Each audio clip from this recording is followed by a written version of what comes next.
ক্লাসের শুরুতেই ওয়েলকাম জানাই প্রত্যেককে competitive English with Krishnendu Subuddha YouTube চ্যানেলে। আমার স্নেহের ছাত্রছাত্রীদের জন্য আজকে এই পর্বে আমরা আলোচনা করব এইচএস যে ইংলিশ থার্ড সেমিস্টার, যার পরীক্ষা কিছুদিনের মধ্যেই হতে চলেছে। সেই পরীক্ষায় কি ধরনের প্রশ্ন আসবে, তার কোয়েশ্চেন পেপার কিরকম হবে, তার উপরে আজকের আমাদের আলোচনা। এই সেশনটা প্রথম থেকে শেষ পর্যন্ত দেখতে হবে, কারণ এই সেশনে আমরা আলোচনা করছি কোয়েশ্চেন টাইপ, একটা মডেল কোয়েশ্চেন পেপার। যে পরীক্ষাটা আমরা কিছুদিনের মধ্যে দিতে চলেছি, সেখানে কোয়েশ্চেন পেপার কেমন হবে, কেমন প্রোজ থেকে কেমন প্রশ্ন আসবে, পোয়েম থেকে কেমন আসবে, ড্রামা থেকে কেমন কোয়েশ্চেন আসবে, বা গ্রামার থেকে বা আনসিন থেকে কেমন প্রশ্ন আসবে, সবটা নিয়ে যে 40 নম্বরের আমাদের থার্ড সেমিস্টারের যে কোয়েশ্চেন পেপার, যেটা কমপ্লিটলি এমসিকিউ মোডে হবে, সেটার উপরে আজকের আলোচনা। আমার স্নেহের ছাত্রছাত্রীদের কাছে অনুরোধ, যারা এই ক্লাসটা দেখছো, যদি তোমার ক্লাসটা ভালো লেগে থাকে বা উপকারে লেগে থাকে, তাহলে অবশ্যই বলবো তোমরা এই চ্যানেলটা সাবস্ক্রাইব করে অল নোটিফিকেশন বা বেল আইকনটা প্রেস করে দাও। আমরা এই ধরনের ক্লাস আবার নিয়ে আসবো, যাতে তোমাদের পরীক্ষাতে তোমরা অবশ্যই ভালো কিছু করতে পারো এবং প্রতিটি প্রশ্নের উত্তর দিয়ে আসতে পারো। তো আজকে সকলকে সাথে নিয়ে চলো আজকের সেশন, আজকের ক্লাস শুরু করব। তোমাদের জন্য কি প্রশ্ন রয়েছে আমরা দেখে নেব। দেখো, প্রথমেই রয়েছে MCQ from pros. MCQ from pros, এখানে আমাদের কি কি প্রশ্ন থাকছে আমরা দেখে নেব। কি বলছে, where does the narrator first meet the girl. এটা কি হবে? প্রথম কোথায় ন্যারেটর মেয়েটির সাথে মিট করেছেন? আমরা সবাই জানি মিডনাইট ট্রেন অ্যাট দেউলি। সেই নাইট ট্রেন অ্যাট দেউলি যে পড়া, সেখানে আমরা দেখেছিলাম যে দেউলি স্টেশনে প্রথম মেয়েটির সাথে ন্যারেটরের দেখা হয়েছিল। আমরা এটা রাস্কিন বন্ড সাহেবের লেখা বিখ্যাত যে শর্ট স্টোরি, সেখানে অ্যাট দেউলি স্টেশন আমরা পেয়েছিলাম। নেক্সট হচ্ছে, what was the girl selling at the station. মেয়েটি স্টেশনে কি বিক্রি করছিল? Toys, flowers, bananas, guavas. এখানে কিন্তু এটা বাস্কেট হবে, এখানে অপশনে ভুল আছে, এটা হবে বাস্কেট। আবার বলছি, এটা হবে বাস্কেটস, কারণ মেয়েটা বাস্কেট বিক্রি করছিল, না ব্যানানা, না টয়, না ফ্লাওয়ার্স, না গুয়াভাস। তো রাইট আনসার হবে বাস্কেট। এটা টাইপিং মিস্টেক হয়েছে, এটা বাস্কেট হবে। চলে আসি next, what kind of feeling does the narrator have towards the girl. মেয়েটার প্রতি কেমন ন্যারেটরের কেমন ফিলিংস ছিল? Curiosity and affection. Right answer কি হবে? Curiosity and affection. দেখো, হ্যাট্রেড মানে ঘৃণা, জেলাসি মানে হিংসা, ফিয়ার মানে ভয়, কিউরিওসিটি মানে একটা উৎসাহ, আবার অ্যাফেকশন মানে একটা টান, একটা ভালোবাসা। How often did the narrator travel past Deoli. এটা এভরি সামার, প্রত্যেক সামারে যখন গ্রীষ্মের ছুটি পড়তো তখন ন্যারেটর আসতো, তো সেই কারণে এটা এভরি সামার হবে। চলে আসি next, what is the main issue debated in the bet. আমরা দেখেছি বেট বলে অ্যান্টন চেকভ সাহেবের লেখা সে বিখ্যাত ছোট গল্প, যেখানে কোনটা ভালো, ক্যাপিটাল পানিশমেন্ট মানে মৃত্যুদণ্ড নাকি আজীবন কারাদণ্ড, কোনটা ভালো? তো এইটা নিয়ে দুজনের মধ্যে, ওল্ড ব্যাংকার এবং ইয়াং লয়ারের মধ্যে একটা বেট হচ্ছে, মানে চ্যালেঞ্জ হচ্ছে যে কে ঠিক। তো তারপরে সে বলছে যে আমার কাছে লাইফ ইমপ্রিজনমেন্টটাই ভালো। তো সেই জন্য সে নিজে 15 বছরের জন্য চলে যাচ্ছে কারাগারে এবং বলছে এই জন্য 2 মিলিয়ন সে টাকা পাবে। 2 মিলিয়ন মানে ওদের ইয়েতে। তো সেইটা হচ্ছে বেট। তো এটা কিসের উপরে লেখা? এটা life imprisonment and death penalty. Right answer life imprisonment and death penalty. তাহলে দেখো এমসিকিউ কতগুলো আসছে প্রোজ থেকে? 10টা এমসিকিউ আছে প্রোজ থেকে। নেক্সট কি বলছে, how long was the lawyer suppose to stay in confinement. এটা হচ্ছে গিয়ে 15 ইয়ার্স। এটা হচ্ছে 15 ইয়ার্স, এটা 15 ইয়ার্স। তাহলে এটা আমরা বুঝে গেলাম। চলে আসি next, why did the lawyer reject the money. কেন লয়ার টাকা রিজেক্ট করেছে? He became mentally unstable, he no longer believed in material wealth, he was tricked, he wanted to teach the banker a lesson. এটা হচ্ছে he no longer believed in. দেখো, শেষ মুহূর্তে সেই টাকাটা ইয়াং লয়ার কিন্তু নিচ্ছে না। কেন? তার সে ওই অত বই পড়েছে এবং বই পড়ে সে জানতে পেরেছে টাকার কোনো ম্যাটেরিয়ালিস্টিক কোনো ওয়েলথের কোনো দাম নেই। নেক্সট হচ্ছে, হোয়াট ওয়াজ কালামস ফাদার। আমরা স্ট্রং রুট পড়েছি, সেখানে কালামস ফাদারের নাম কি? কালামের বাবার, এপিজে আব্দুল কালাম, আব্দুল ফকির জৈনুল আবেদিন কালাম, তার বাবার কি নাম? জৈনুল আবেদিন। ফকিরুদ্দিন, রেহমান, আব্দুল কাদের, এটা হচ্ছে জৈনুল আবেদিন। মায়ের নাম আসিয়াম্মা, এটা আমরা খুব ভালোভাবে ক্লাসে পড়েছি। চলে আসি next, what did Kalam's father do in the community? কমিউনিটিতে, এলাকাতে কালামের বাবা কি করতেন? Ran A school, practice medicine, offer spiritual guidance and prayers, was a government officer. এটা হবে offer spiritual guidance and prayers, মানে স্পিরিচুয়াল আধ্যাত্মিক গাইডেন্স দিতেন, যে পথ দেখাতেন, এবং প্রেয়ার প্রার্থনা সেটা করতেন। What does the strong roots refer to? Strong রুটটা কি রেফার করে? স্ট্রং রুটস মানে কি? মানে একটা স্ট্রং মানে কি শক্তিশালী, রুট মানে শেকড়। Kalam's scientific career, his family tree, his deep connection to his heritage and values, his military training. এটা right answer, his deep connection to the heritage and values, এটা আমরা বলতে পারছি। What does casuarina tree symbolize in the poem? এই পুরোটা দেখতে হবে, এখানে আমি তোমাদের জন্য প্রশ্ন রাখবো। দেখো আমি 10টা প্রশ্ন প্রোজ থেকে ক্লিয়ার করলাম, এরপরে পোয়েম থেকে 10টা। What does casuarina tree symbolise in the poem? Casuarina tree Toru দত্তের লেখা, সেখানে আমরা দেখলাম যে ক্যাসিউরিনা ট্রি কিভাবে একটা গাছ, কিভাবে কবির মনে, মননে, চিন্তনে কিভাবে রয়েছে, এবং তার মধ্যে সে তার যে ছোট্ট ছোট্ট ভাই বোন আবজু আর আরু, যারা আজকে আর বেঁচে নেই, তাদের সেই হারিয়ে যাওয়া স্মৃতিগুলো কিভাবে তার মনে আজও বারবার ফিরে আসে, সেটা নিয়েই casuarina tree. Nature, strength, lost childhood and memories, religious faith and political power, এটা হচ্ছে লস্ট চাইল্ডহুড অ্যান্ড মেমোরিজ। চলে আসি next, what does the poet compare the tree's creeper to? কিসের সাথে তুলনা করেছেন ট্রিয়ের ক্রিপারটা? গাছটাকে একটা ক্রিপার মানে একটা, তোমার কোথাও গিয়ে একটা একটা লতানো গাছ যেন জড়িয়ে জড়িয়ে উঠছে, এটা পাইথনের সাথে, একটা অজগর সাপের সাথে তুলনা করেছেন। কবিতাটা আমরা ক্লাসে পড়ানোর সময় আলোচনা অলরেডি করেছি। চলে আসি next, which creature is seen climbing the casuarina tree? একটাকে দেখা যাচ্ছে ক্লাইম্ব করছে ক্যাসিউরিনা ট্রিতে, এটাও আমরা দেখতে পাচ্ছি, এটা হচ্ছে মাংকি, মাংকি একটা মাংকি সেখানে কিন্তু উঠছে। নেক্সট হচ্ছে, what time off day is described in the opening stranger? কোন সময়টা উনি বলেছেন? এটা কোন সময় তোমরা বলবে? আমি বলছি মর্নিং, মর্নিং। তাহলে এটা আমরা দেখে নিলাম। চলে আসি নেক্সট, দেখো পোয়েম থেকে, প্রোজ থেকে হলো 10টা প্রশ্ন, পোয়েম থেকে 10টা। তো এরপরে কি প্রশ্ন আছে? What literary device is used in comparing the creeper to a python? এটা হচ্ছে মেটাফোর।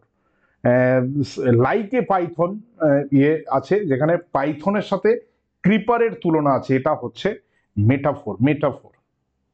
সিমিলি আর মেটাফোর, আমি বিষয়টা বুঝিয়ে দিচ্ছি। সিমিলি মানে লাইক থাকবে, যদি কথাটা লাইক বা অ্যাজ থাকে মানে মতো, তাহলে সিমিলি হবে। তুমি দেখে নাও কবিতাতে যদি লাইক বা অ্যাজ আছে তাহলে এটা সিমিলি হবে, যদি না থাকে তুলনা বোঝায় তাহলে মেটাফোর হবে। What does Ulysses long for? আমরা ইউলিসেস কবিতা পড়িয়েছি, ইউলিসেস কবিতাতে দেখেছি এটা একটা ড্রামাটিক মনোলগ, যেখানে ইউলিসেস নিজে বলছে যে কিভাবে সে বাইরে সে এসেছে, ইথাকার রাজা, সে এই ইয়েতে থাকতে চাইছে না, এই কিংডমের মধ্যে সে আবার বেরিয়ে পড়তে চায় কোথায়? যেখানে হচ্ছে গিয়ে তোমার আবার সমুদ্র যাত্রা করতে চায় এবং জ্ঞান আহরণ করতে চায়, এক্সপিরিয়েন্স করতে চায়।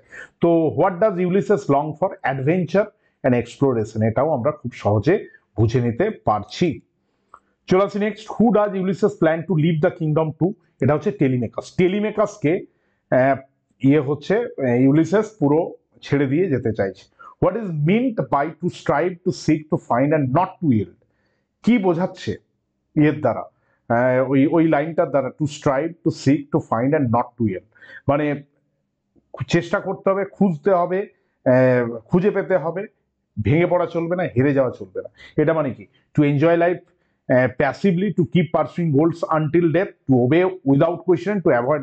এটা অবশ্যই to keep pursuing goals until death, মৃত্যুর আগে পর্যন্ত এটা কিন্তু আমাদেরকে ইয়ে করতে হবে। চলে আসি next, which Greek EPIC hero is Ulysses based on? এটা হচ্ছে ওডিসিয়াস। এটা আমরা বুঝতে পারছি, এটা হচ্ছে ওডিসিয়াস। ওডিসিয়াস হচ্ছে গ্রিক অ্যাপিক হিরো, যে ইউলিসিস যার উপরে বেস করে আছে। ইউলিসিস এই পুরো কবিতাটার যে মেন হিরো সেটা ওডিসিয়াস থেকে। দেখো 10টা পোয়েম থেকে প্রশ্ন থাকছে। What tone does the poem carry overall? কি ধরনের ইয়ে টোনটা ইয়ে করছে? Resignation, defeated, romantic, joyful, restless, determined, comedic and life? না, এটা হচ্ছে রেস্টলেস অ্যান্ড ডিটারমাইন্ড, এটাও আমরা ক্লিয়ার বুঝতে পারছি। তাহলে দেখো 10টা প্রোজ থেকে হলো, 10টা পোয়েম থেকে। এরপর আমরা কি দেখবো? Drama. How many sons has Maurya lost to the sea? এটা হচ্ছে 6। At the end of the, কারণ বাটলেকে নিয়ে হচ্ছে 6 জন। What is the tone of the play? টোনটা কেমন এই নাটকের? ট্র্যাজিক আর ফ্যাটালিস্টিক। ট্র্যাজিক মানে দুঃখের, বিয়োগাত্ম, আর ফ্যাটালিস্টিক মানে হচ্ছে ভাগ্যের উপরে ছেড়ে দাও। চলে আসি next, who is Maria? K Maurya? Maurya হচ্ছে village girl, the mother and central character, fisherman, বাটলের সিস্টার। এটা মাদার অ্যান্ড সেন্ট্রাল ক্যারেক্টার। দেখো বাটলের সিস্টার হচ্ছে ক্যাথলিন আর নোরা। নেক্সট হচ্ছে what happens to Bartley in the play? তো এটা তো he drowns while riding to to the Connemara যাচ্ছে ইয়েতে হাটে, যেখানে ও ঘোড়া বিক্রি করতে যাচ্ছে। রেড মেয়ারের উপরে চেপেছে, গ্রে পনি পিছনে আসছে। তো ওইখানে ওকে ধাক্কা দিয়েছে, সমুদ্রে পড়ে ও মারা গেছে, ডুবে মারা গেছে। এবং মারিয়ার বেশিরভাগ ছেলেগুলো সবাই মারা গেছে। ওই কোয়েশ্চেনটা রিপিট হয়ে গেছে, এটাও সেম হচ্ছে। What happens Bartley in the play? He drowns while riding to the sea. এরপরে আসছে গ্রামার। দেখো এমসিকিউ গ্রামার থেকে, তাহলে 10টা প্রোজ থেকে প্রশ্ন, 10টা পোয়েম থেকে, 5টা হচ্ছে গ্রামার থেকে। Narration, he said he has stopped coming now. He said that, said আছে আবার এইদিকে হ্যাজ, তাহলে সেড দ্যাট হি হ্যাড হবে। He said that he had stopped coming now, নাওটা তো দেন হবে, তাহলে এখানে হবে হি সেড দ্যাট। এটা রাইট আনসার। দেখে নাও, নাওটা দেন হয়, হ্যাজটা হ্যাড হয়েছে, মাঝে দ্যাট বসবে। Narration, do you want a basket? এটা কিন্তু টেক্সচুয়াল গ্রামার, মনে রাখতে হবে, যেটা তুমি টেক্সটে পড়েছো সেটাই আসবে। Do you want a basket? She asked the narrator. She asked the narrator if he wanted a basket. হ্যাঁ, রাইট আনসার হচ্ছে ডু ইউ ওয়ান্ট, তাহলে if he wanted a basket, right answer option A. এখানে কোনো নেই, দ্বিমত নেই। চলে আসি নেক্সট, ভয়েসে আছে my parents were widely regarded as an ideal couple. তাহলে people widely regards my parents as an ideal couple. People widely regarded, এটা রাইট আনসার বি হবে। স্যার কেন হলো? এই যে ওয়ের আছে তাই রিগার্ডেড হলো, না হলে এটা হতো। রিগার্ডস থাকলে, এটা আর থাকলে প্রেজেন্ট হতো, ওয়ের আছে তাই পাস্ট হল। চলে আসি next, desires are the worst foes of the prisoner. No other foes of the prisoners are as bad as desires. No other foes are as bad as desires. No other force of the prisoner is as bad. No others foes, wait দেখো desires are, এইটা right answer হচ্ছে option A. দেখো no আদার দিয়ে হবে, positive degree করতে বলেছে, degree. Next হচ্ছে it is dash unfortunate thing for Maria to bury all her sons. এটা আনফরচুনেট, আ উচ্চারণ আ যখনই হবে, আ এটা তো একটা ভাওয়েল সাউন্ড, তাহলে অ্যান হবে, অ্যান হবে, খুব সহজেই হচ্ছে। তাহলে 5টা গ্রামার থেকে প্রশ্ন হলো, এরপরে 10টা প্রশ্ন আসবে আনসিন থেকে। দেখো আনসিনটা প্রথমে পড়তে হবে, আনসিনটা পড়তে হবে। কি বলেছে একটু ভালো করে দেখো, আশা করছি তোমরা বুঝতে পারছো, অবশ্যই বুঝতে পারছো। কমেন্ট করে জানাবে ক্লাসটা কেমন লাগলো, কারণ তোমাদের কথা আমাদের কাছে অনেক গুরুত্বপূর্ণ। তোমরা কি বলছো, তোমাদের ভাবনা, সেটা আমাদেরকে অনেকটা অনুপ্রাণিত করে। Time is one of the most precious resources we have. সময় হচ্ছে সব থেকে গুরুত্বপূর্ণ সম্পদ। রিসোর্সেস মানে সম্পদ, প্রেসিয়াস মানে হচ্ছে দামি, মূল্যবান সম্পদ। আমাদের যা কিছু সম্পদ আছে, আমরা ভাবি টাকা পয়সা জমি বাড়ি গাড়ি এগুলোই সম্পদ, না, সময়।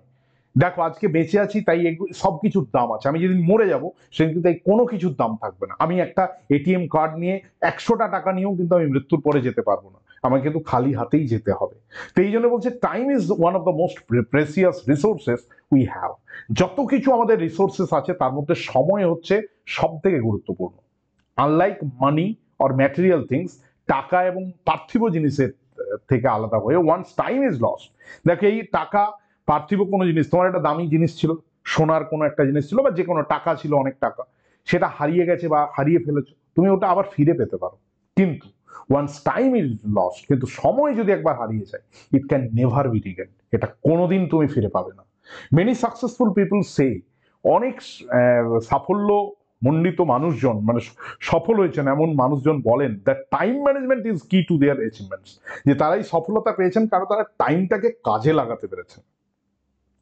Using time wisely helps increase productivity. এই যে সময়টাকে যদি কেউ বুদ্ধিমানের সাথে, জ্ঞানের সাথে ব্যবহার করতে পারে, তাহলে কিন্তু সে তার প্রোডাক্টিভিটি, মানে সে আরো ভালো কাজ করতে পারবে। রিডিউস স্ট্রেস, মনের যে চাপ সেটা কমবে। Improve overall quality of life, মানুষের জীবনের যে কোয়ালিটি সেটা আরো বাড়বে। Unfortunately many people waste time on unimportant activities or procrastinate task that matter. কিন্তু বহু মানুষ দুর্ভাগ্যবশত সময় নষ্ট করে মানে ফালতু কাজের উপর, আনইম্পর্টেন্ট মানে একদমই গুরুত্ব নেই সেই ধরনের কাজকর্মে, or procrastinates tasks that matter. এবং প্রোক্রাস্টিনেট মানে হচ্ছে সময়টাকে যেটা বেশি সময় নেয় সেই ধরনের কাজকর্মে। নেক্সট কি বলেছে, one useful strategy is to set prioritizes doing the most important things first. সবার আগে সবথেকে গুরুত্বপূর্ণ স্ট্র্যাটেজি, সবথেকে গুরুত্বপূর্ণ পন্থা হচ্ছে কোনটা সবচেয়ে গুরুত্বপূর্ণ কাজ সেটাকে আগে তোমাকে সেট করে নিতে হবে। Another is to avoid distraction.